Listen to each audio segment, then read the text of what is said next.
When I was down here last year, Sir Henry started, then abruptly paused. His hostess, Mrs. Bantry, looked at him curiously. The former Scotland Yard Commissioner was staying with old friends Colonel and Mrs. Bantry at their home near St. Mary Mead. At that moment, Mrs. Bantry had a pen in hand, asking for his advice on whom to invite as a sixth guest for dinner that evening. Yes, she prompted. When you were here last year. Sir Henry leaned forward slightly. Tell me, Mrs. Bantry, do you know Miss Marple? Mrs. Bantry was surprised. That was the last name she had expected to hear. Know her? Who doesn't? She replied. She's the very picture of the old maid from fiction, such a dear, but hopelessly behind the times. Are you saying you'd like me to invite her to dinner? Sir Henry smiled. Your surprise. A little, she admitted. I wouldn't have thought. Well, perhaps there's an explanation? There is, he said. Last year, when I was visiting, we started a habit of discussing unsolved mysteries. There were 5 or 6 of us. Raymond West, the novelist, actually kicked it off. Each of us contributed a story, one where we knew the answer, but no one else did. It was meant to test our deductive skills, to see who could get closest to the truth. He chuckled. And just like in the old stories, we barely realized Miss Marple was even playing. We were all very polite, of course didn't want to hurt the old dear's feelings. And then, he paused for effect, shaking his head in amusement. She outdid us. Every time. Mrs. Bantry blinked. What? I assure you, Sir Henry said, she got straight to the truth, every single time, like a homing pigeon. Mrs. Bantry found that extraordinary. But Miss Marple has hardly ever left St. Mary Mead. Ah, Sir Henry said, but according to her, that's given her endless opportunities to observe human nature under the microscope, so to speak. Mrs. Bantry considered this. I suppose there's something in that, she conceded. One would certainly learn the petty side of people. But we don't have any real criminals here. She suddenly brightened. I know. Let's test her with Arthur's ghost story after dinner. I'd be grateful if she could find a solution to that. Sir Henry raised an eyebrow. I didn't know Arthur believed in ghosts. Oh, he doesn't, she said. That's what worries him. Sir Henry chuckled. That sounds interesting. That's not the half of it, Mrs. Bantry added. It happened to a friend of his, George Pritchard, and it's really rather tragic. Either the story is true, or else. She trailed off. Or else what? Sir Henry asked. Mrs. Bantry didn't answer right away. After a moment, she said, almost to herself, you know, like George. Everyone does. One can't believe that but people do the most extraordinary things. Sir Henry nodded knowingly. He, perhaps better than anyone at that table, understood just how extraordinary people could be. That evening, as Mrs. Bantry glanced around her dinner table, she shivered slightly, though that might have been due to the typically cold English dining room. Her gaze settled on a very upright old lady sitting at her husband's right. Miss Marple was dressed in black lace mittens, with an old lace fichu draped around her shoulders, and another piece of lace adorning her neatly arranged white hair. She was speaking animatedly to Dr. Lloyd, the elderly doctor, about the workhouse and her suspicions regarding the local district nurse. Mrs. Bantry marveled anew. Could Sir Henry have been making an elaborate joke? But there seemed to be no reason for that. Could his claim possibly be true? Her eyes moved to her husband, Colonel Bantry, red-faced and broad-shouldered, engrossed in a conversation about horses with Jane Hellyer, the beautiful and ever-popular actress. Jane, even more stunning in real life than on stage, widened her enormous blue eyes at appropriate moments and murmured at intervals, really? Oh, fancy, how extraordinary. She knew absolutely nothing about horses and cared even less. Arthur, Mrs. Bantry cut in.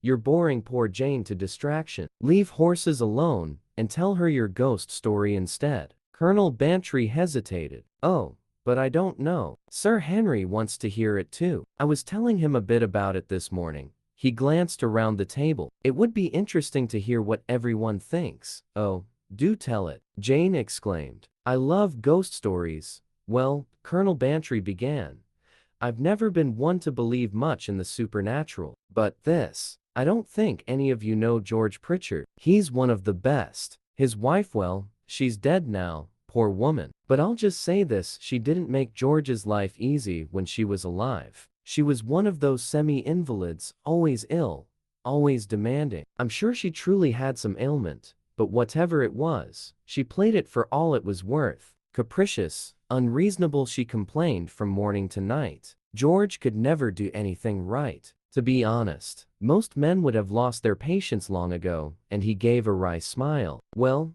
I'll just say, if George had brained her with the hatchet, and there'd been any women on the jury, he'd have been triumphantly acquitted. Mrs. Bantry nodded with conviction. She was a dreadful woman. Colonel Bantry continued, I'm not quite sure how this business started. George was always a bit vague about it, but Mrs. Pritchard had a weakness for fortune-tellers, palmists, clairvoyants, that sort of thing. George never minded, as long as it kept her entertained. But he never took it seriously himself, which of course was another grievance for her. He sighed. There was always a rotation of hospital nurses in the house. Mrs. Pritchard would get dissatisfied with each one after a few weeks. One young nurse was quite into fortune-telling and got Mrs. Pritchard even more obsessed with it. Then, suddenly, she fell out of favor, and Mrs. Pritchard insisted she be replaced with an older, more experienced nurse. Nurse Coupling. Nurse Coupling, according to George, was a solid, no-nonsense woman. She handled Mrs. Pritchard's tantrums with complete indifference. Every afternoon, George and the nurse would coordinate her break schedule. Technically, she was off from 2 to 4, but sometimes she'd adjust it if George had plans. One day, she mentioned she'd be visiting her sister in Golders Green and might return late. George was disappointed. He'd planned a round of golf, but Nurse Coupling reassured him, saying, "We won't be missed, Mr. Pritchard. Your wife's got more exciting company this afternoon." "Oh?" George asked. "Yes," Nurse Coupling said with a twinkle in her eye. "Zarita, psychic reader of the future." Colonel Bantry leaned back and shook his head. "And that was the beginning of something very strange indeed. I have seen the future. Be warned before it is too late. Beware of the full moon. The blue primrose means warning. The blue hollyhock means danger. The blue geranium means death." George Pritchard was about to laugh when he caught Nurse Coupling's eye. She gave him a quick, almost imperceptible shake of the head. Taking the hint, he cleared his throat and said, rather awkwardly, "This woman is just trying to scare you, Mary. And anyway, blue primroses and blue geraniums don't exist." But Mrs. Pritchard wasn't having it. Her eyes welled up with tears as she insisted her days were numbered.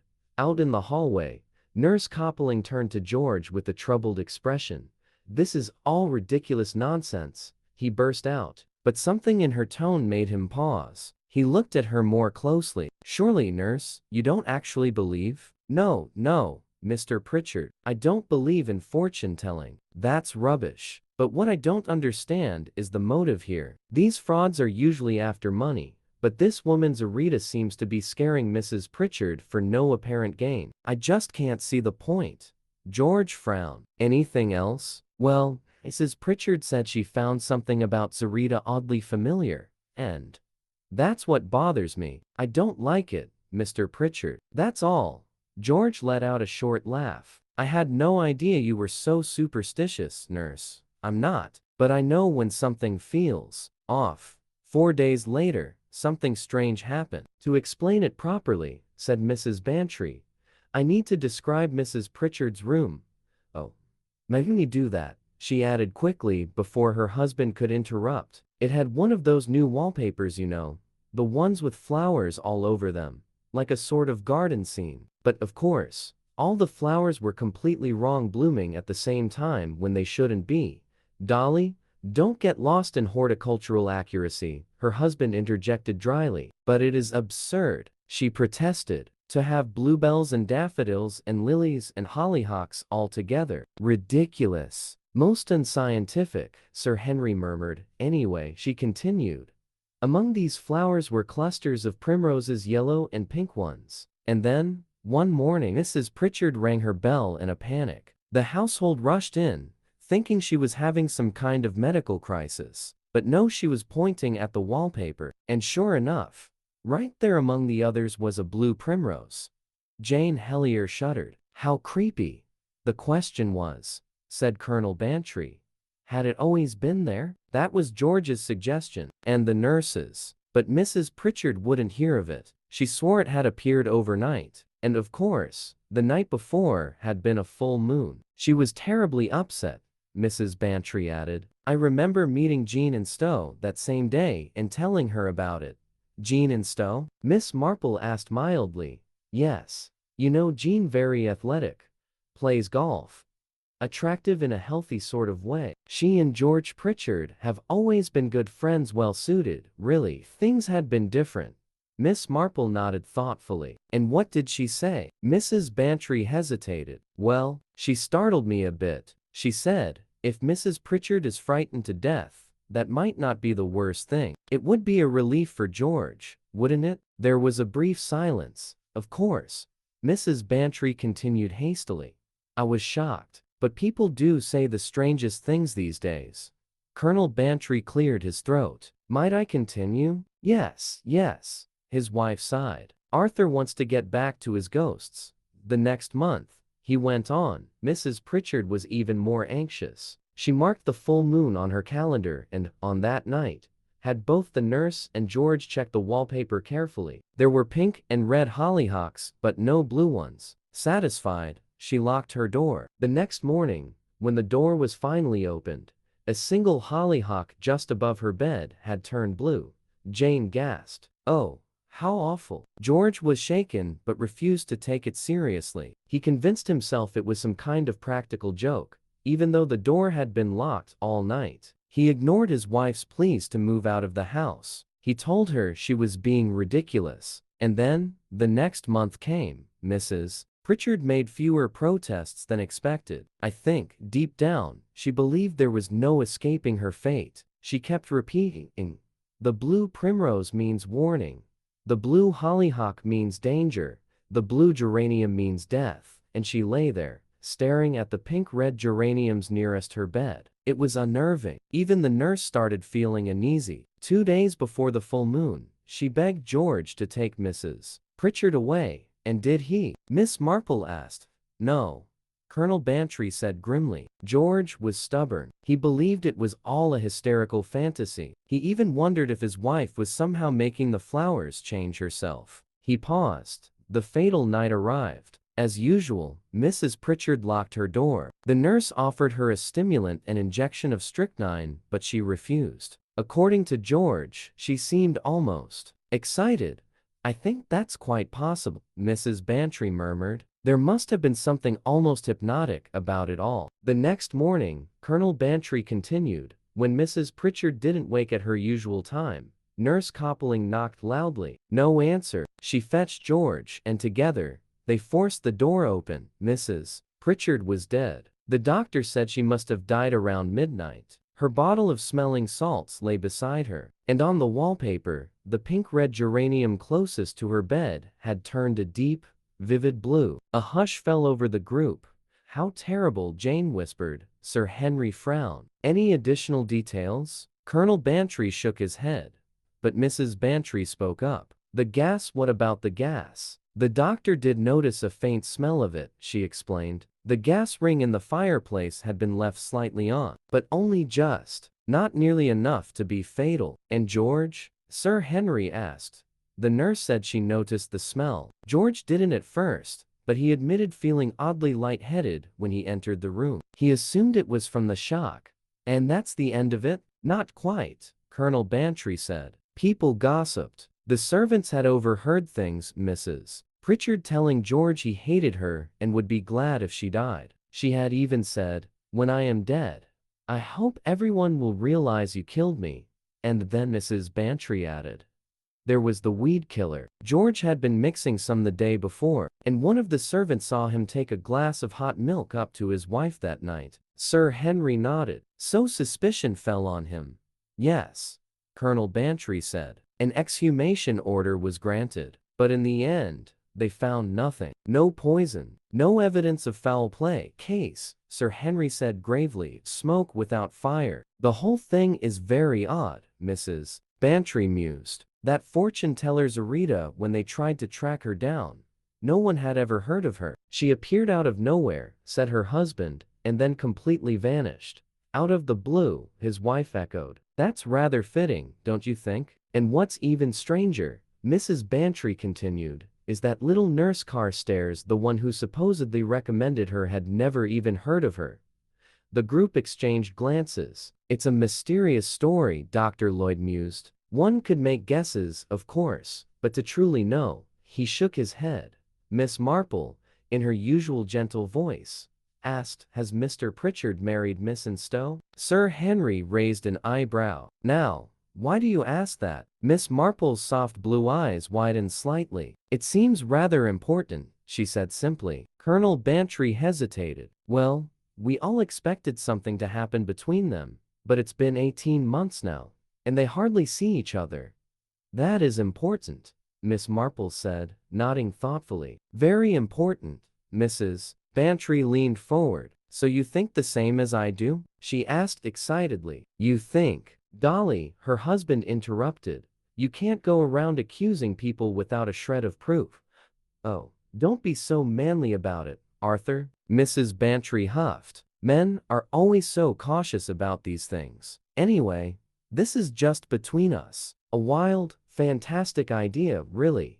But what if, just possibly, Jean Stowe disguised herself as the fortune teller? Sir Henry raised an eyebrow. For what purpose? Maybe for a joke, Mrs. Bantry admitted. Or maybe, just maybe, she knew Mrs. Pritchard was the nervous type and that a few ominous warnings might frighten her to death. She hesitated. That's what you meant, isn't it, Miss Marple? Not quite, dear, Miss Marple corrected gently. You see, if I were planning to kill someone, which, of course, I would never dream of doing, because it would be terribly wicked, she paused, looking mildly distressed. And besides, I don't even like killing wasps, though I know the gardener does it as humanely as possible now. Where was I? If you wish to kill someone, Sir Henry prompted, with a wry smile. Oh, yes, Miss Marple said brightly. Well, if I did, I certainly wouldn't rely on something as uncertain as fear. One hears stories of people being frightened to death,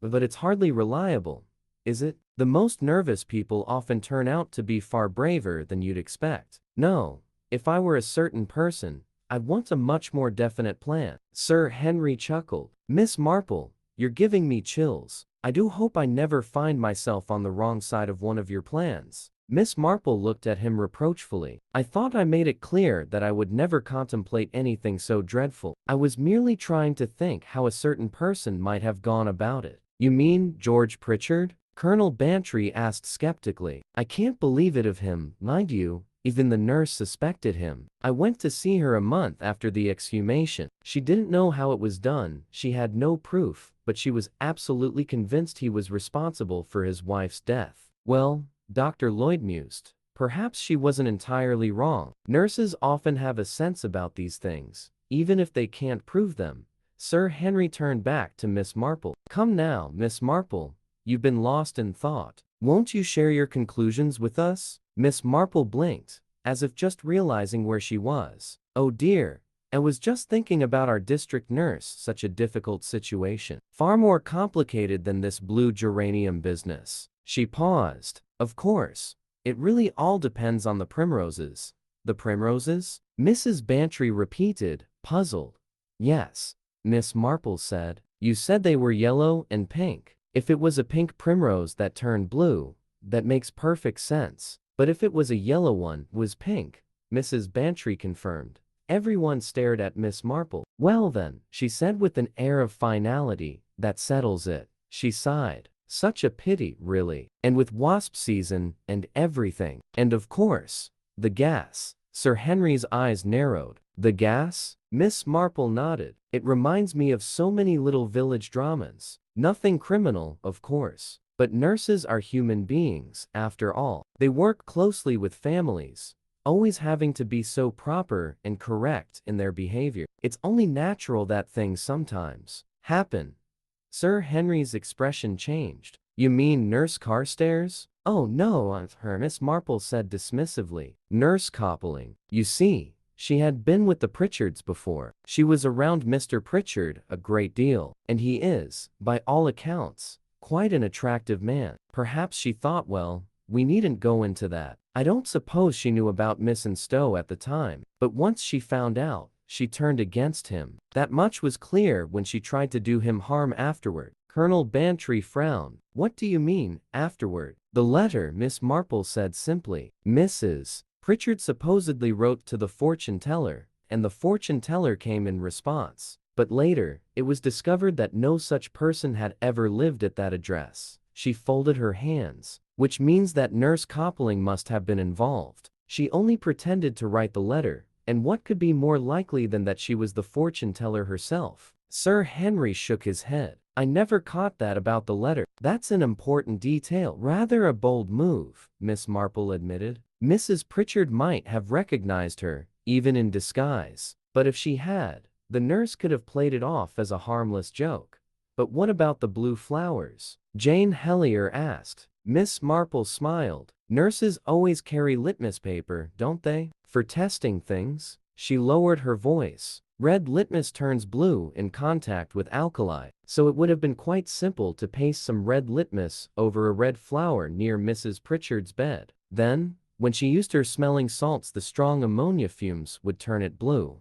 The room was silent. Really? Quite ingenious, Miss Marple continued. Of course, the geranium wasn't blue when they first broke into the room. No one noticed it until later, after Nurse Coupling had a chance to switch the bottles. She simply held the smelling salts near the wall for a moment. Sir Henry exhaled. Miss Marple, you should have been a detective. Miss Marple shook her head. What troubles me, she said softly, is poor Mr. Pritchard and Miss Stowe, both probably suspecting each other, keeping apart. And life is so very short. You needn't worry, Sir Henry said. As it happens, Nurse Coupling has just been arrested for poisoning an elderly patient who left her a legacy. Same method. Cyanide substituted for smelling salts. Miss Marple clasped her hands together. Oh, how lovely, she said. Then, realizing how it sounded, she added hastily, about the murder, of course. That's very sad. But at least now, Mr. Pritchard and Miss Stowe can stop doubting each other and move on with their lives. She smiled. Now,